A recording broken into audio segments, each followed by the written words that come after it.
अगर आप भी म्यूचुअल फंड में खुद से निवेश करते हैं, मतलब जैसे कि आजकल जो ट्रेंड चल रहा है कि आप खुद ऑनलाइन ऐप के माध्यम से इन्वेस्ट करते हैं, जैसे कि काफ़ी ऐप्स हैं। आप ज़ीरोधा के जो कॉइन है उसके माध्यम से इन्वेस्ट कर सकते हैं, ग्रो के माध्यम से इन्वेस्ट कर सकते हैं। तो क्या लेकिन आप रैंकिंग देख के इन्वेस्ट करते हैं क्या किसी भी स्कीम के अंदर? अगर करते हैं तो ये वीडियो आपके लिए है। इस वीडियो के अंदर मैं आपको दिखाऊंगा कि अगर कोई स्कीम या किसी कैटेगरी की कोई स्कीम आज पहले नंबर पे है तो वो हमेशा पहले नंबर पे नहीं रहेगी। वो कल अगले साल दूसरे नंबर पे आ जाएगी, या हो सकता है कि 40वें नंबर पे आ जाए या 50वें नंबर पे आ जाए अपनी स्कीम के अंदर, कैटेगरी के अंदर, या हो सकता है कि पहले नंबर पे ही रहे। तो कभी भी रैंकिंग देख के इन्वेस्ट करना सही नहीं होता है। अगर आप रैंकिंग के माध्यम से, रेटिंग के माध्यम से अगर इन्वेस्ट करते हैं तो एक अच्छी बात नहीं है। तो आज का वीडियो पूरा देखिएगा, इससे आपको पता लग जाएगा कि अगर कोई स्कीम आज पहले नंबर पे है तो आज से 4 साल पहले वो कौन से रैंक पे थी, या आज से 4 साल पहले या 3 साल पहले किस रैंक पे थी तो आज कौन से रैंक पे है। तो हम आज पूरा डिटेल में देखेंगे, एक्सेल के ऊपर डाटा कैलकुलेट करके, डाटा को देख के हम चेक करेंगे कि कैसे क्या क्या हुआ है इन स्कीम्स के अंदर। तो नमस्कार दोस्तों, स्वागत है आपका आज की इस वीडियो के अंदर। अगर आप मेरे चैनल में पहली बार आए हैं तो प्लीज़ चैनल को सब्सक्राइब कर दीजिए, एंड वीडियो अच्छी लगे तो वीडियो को लाइक कीजिए एंड वीडियो को शेयर कीजिए। चलिए वीडियो स्टार्ट करते हैं। जैसा कि आप देख सकते हैं कि यहाँ पे आपको सिर्फ फ्लैक्सी कैप कैटेगरीज के स्कीम्स दिख रहे हैं।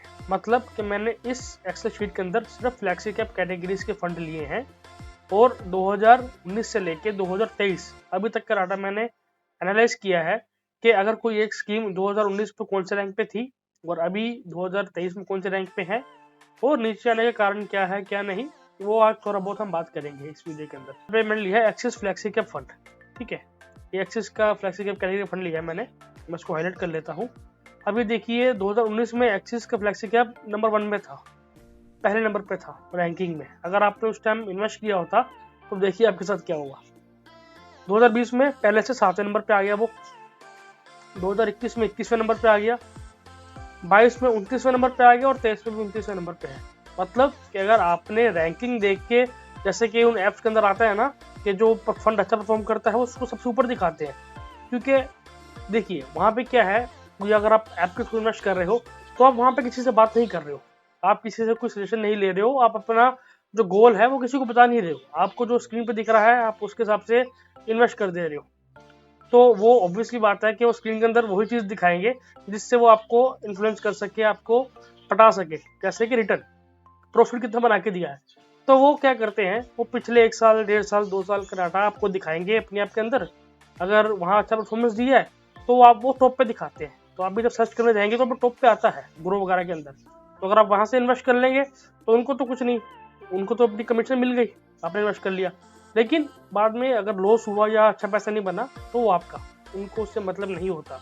तो इसलिए एडवाइजेबल यही रहता है, अगर आपको नॉलेज नहीं है, मतलब आपको फंड सिलेक्शन करना नहीं आता, या आप अपने गोल बेस के हिसाब से फंड इन्वेस्ट नहीं करते या आप नहीं कर सकते, तो एक बेस्ट रहता है या तो आप फाइनेंशियल एडवाइजर के थ्रू करें या म्यूचुअल फंड डिस्ट्रीब्यूटर के थ्रू आप इन्वेस्ट कीजिए। अगर आप किसी म्यूचुअल फंड डिस्ट्रीब्यूटर से बात करते हैं तो आप सिर्फ उससे स्कीम की बात नहीं करते, या वो सिर्फ आपकी स्कीम देख के आपको इन्वेस्ट नहीं करवाता, वो आपका फाइनेंशियल गोल समझता है कि आप जो इन्वेस्ट कर रहे हो, आप 500 रुपये की, 1000 रुपये की, 2000 रुपये की ऐसे भी कर रहे हो, उसका पर्पस क्या है, किस पर्पस के लिए कर रहे हो। अगर मान लीजिए आपका कोई गोल है 10 लाख रुपया, कि आपको 10 लाख रुपये चाहिए आज से 5 साल या 10 साल बाद, तो वो फाइनेंशियल एडवाइजर या एमएफडी जो होता है, जो म्यूचुअल फंड डिस्ट्रीब्यूटर होता है, वो उसमें इन्फ्लेशन को भी एडजस्ट करता है अपने टूल्स के माध्यम से, कि अगर आपको 10 लाख जो चाहिए आप आज के हिसाब से बता रहे हो, लेकिन आज से 10 साल बाद या 5 साल बाद जब भी आपको पैसा चाहिए उस टाइम पे महंगाई बढ़ गई होगी, तो आपको उसको इन्फ्लेशन को एडजस्ट करना पड़ेगा, तभी आप अपना जो गोल है वो अचीव कर पाओगे। तो काफ़ी फैक्टर्स होते हैं, वो सब देख के एक म्यूचुअल फंड डिस्ट्रीब्यूटर आपको इन्वेस्ट करवाता है आपसे। और पहली बात, सबसे मेन चीज़ होती है रिस्क। आपका सबसे पहले वो रिस्क मैनेज करता है कि आपका रिस्क एपिटाइट क्या है। ऑनलाइन ऐप्स के अंदर तो कुछ नहीं होता, चाहे वो स्मॉल कैप कैटेगरी की है, थीमेटिक कैटेगरी है, आपने आंख बंद करके जो अच्छा देखा वहाँ पैसा लगा दिया। काफ़ी ऐसे इन्वेस्टर्स से मेरी बात हुई है जिन्होंने सिर्फ इस बेसिस पे इन्वेस्ट किया है। उनका टाइम होरिजन 2 साल का था, 3 साल के लिए पैसा डाल रहे थे, लेकिन उन्होंने थीमेटिक में डाल दिया। उस टाइम पे जो अच्छा चल रहा था उसमें डाल दिया। कोविड के टाइम में फार्मा अच्छा चल रहा था तो इन ऐप वालों ने फार्मा के फंड्स ऊपर दिखाए थीमेटिक में, तो लोगों ने थीमेटिक उसमें डाल दिया, एफएमसीजी के फंड में डाल दिया, लेकिन लोगों का लॉस हो गया, क्योंकि उस टाइम पे उसके बाद जो सेक्टर्स थे वो पिट गए, नीचे आगे डिमांड खत्म हो गई तो पिट गए वो, तो लोगों को नुकसान हो गया। ऐसे बीच में आईटी चला था तो आईटी अच्छा दिखाने लग गए वो, तो आईटी में काफ़ी लोगों ने पैसा डाला लेकिन वहाँ भी पिट गए, बाद में लोगों का काफ़ी नुकसान हुआ। तो हमेशा एडवाइजेबल यही रहता है कि आप किसी भी म्यूचुअल फंड डिस्ट्रीब्यूटर के थ्रू ही इन्वेस्ट करें। हाँ, थोड़ा सा कमीशन इसमें जो रेशो होता है, एक्सपेंस रेशो, वो थोड़ा सा ज़्यादा होता है। हाँ, लेकिन उसकी भी कोई वजह है, कोई रीज़न है, तभी वो थोड़ा सा ज़्यादा है। इसमें क्या होता है मैं आपको इसमें बताता हूँ कि एक्सपेंस रेशो उसमें ज़्यादा क्यों होता है और डायरेक्ट में कम क्यों होता है। देखिए, दोनों के अपने फ़ायदे या नुकसान है, मैं आपको बताता हूँ। पहला, मैं अगर हम डायरेक्ट की बात करें उसमें आपका एक फ़ायदा है, एक नुकसान है। फ़ायदा ये है कि आपको उसमें कमीशन कम पड़ेगी, मतलब कि अगर आपका मान लीजिए 1% का एक्सपेंस रेशो है तो आपको 100 रुपये पे सिर्फ 1 रुपये की कमीशन देनी है या अपना एक्सपेंस देना है। प्लस इसमें डिसएडवांटेज क्या है, आपका नुकसान क्या है कि आपको कोई सजेस्ट नहीं कर रहा, आपकी कोई प्लानिंग नहीं कर रहा, आपको कोई आपके ऊपर हाथ नहीं रख रहा कि आपको कब मार्केट में पैसा डालना चाहिए, कब पैसा निकालना चाहिए। अगर आप वर्किंग प्रोफेशनल्स हैं, आप बिजी रहते हैं अपनी लाइफ के अंदर, तो जब मार्केट डाउन होती है तब पैसा डालना चाहिए। तो ये एक एडवाइजर या एक म्यूचुअल फंड डिस्ट्रीब्यूटर ही आपको बताते हैं। अगर आप उनके साथ करते हैं तो वो आपको कॉल करके बताते हैं कि सर आज मार्केट डाउन है, तो अगर आपके पास कुछ लमसम पड़ा हुआ है तो आप इसमें इन्वेस्ट कीजिए। मैं किसी ऐप की बात नहीं कर रहा हूँ, मैं सिर्फ डायरेक्ट प्लान की बात कर रहा हूँ। अगर आप उनमें डायरेक्टली खुद से इन्वेस्ट करते हैं तो कोई आपको समझाने वाला नहीं है, आपको खुद ही करना है। अगर आपको आता है, आप बहुत टाइम निकाल सकते हैं, अपना अच्छे से रिसर्च कर सकते, वेरी गुड, तो आप खुद कीजिए। तो आपको 50% बचा के भी फायदा है, क्योंकि देखिए अगर 100 रुपये दे रहे हैं, डायरेक्ट प्लान में 100 का 101 रुपये लगेगा, तो रेगुलर में मतलब 1.5 रुपये ज़्यादा लगेगा। 100 का 101 रुपये 50 पैसे, 101 रुपये 75 पैसे लगेगा। इससे ज़्यादा का डिफरेंस नहीं आता एक्सपेंस रेशो के अंदर, क्योंकि सेबी ने लिमिट लगा रखी है। कोई भी मन चाहा एक्सपेंस रेशो चार्ज नहीं कर सकता। अगर डायरेक्ट में अगर 1% का है तो रेगुलर में ज़्यादा से ज़्यादा 1.5% का होगा या 1.25% का होगा, मैक्स टू मैक्स 2% का हो जाएगा, मान लीजिए 1% ज़्यादा होगा। लेकिन उस 1% के अंदर क्या होगा, आप अगर आपको कोई भी डाउट्स है, कोई भी शंका है आपके मन के अंदर है या आपको कुछ समझ नहीं आ रहा, तो आप एक फ़ोन घुमा के अपने डिस्ट्रीब्यूटर से बात कर सकते हैं कि भाई मुझे इस चीज़ के बारे में बताओ, ये मेरा फंड कहाँ लगा है, इसके अंदर क्या-क्या है, आप उससे पूछ सकते हैं।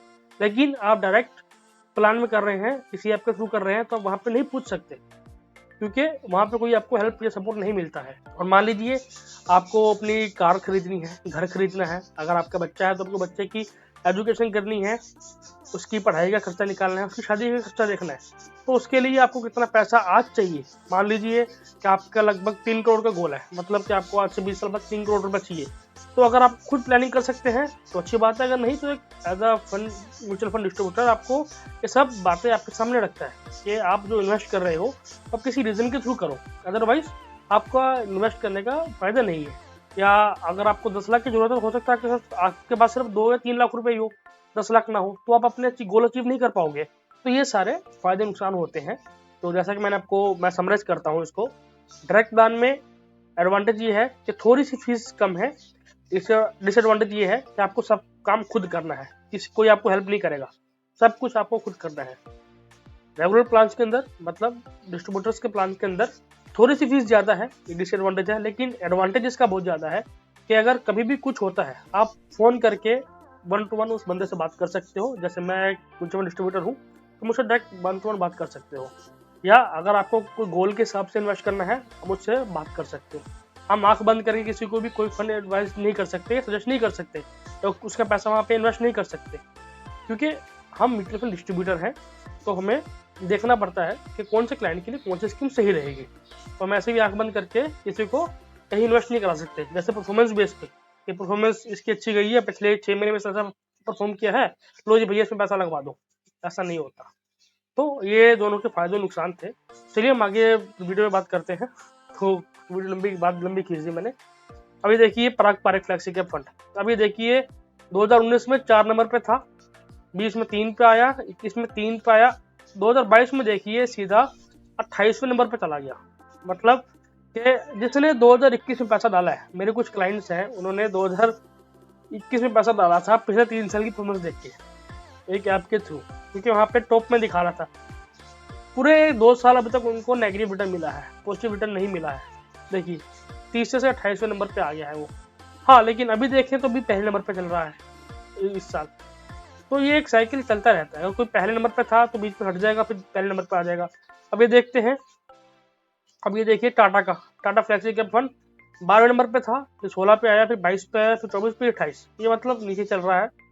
फिर आप ये देख सकते हैं एक फंड है, ये देखिए 30 नंबर पे आया HSBC फ्लेक्सी कैप फंड, ये 23वें नंबर पे था पहले 2019 में, फिर 13वें नंबर पे आया, फिर 11वें पे आया, फिर 26वें पे चला गया, अब तीसरे नंबर पे है, अब तीसरे नंबर पे रैंक कर रहा है। अगर आप ऐप के अंदर देखेंगे तो आपको रैंकिंग तीसरे नंबर पे ये दिखाएगा इस कैटेगरी के अंदर।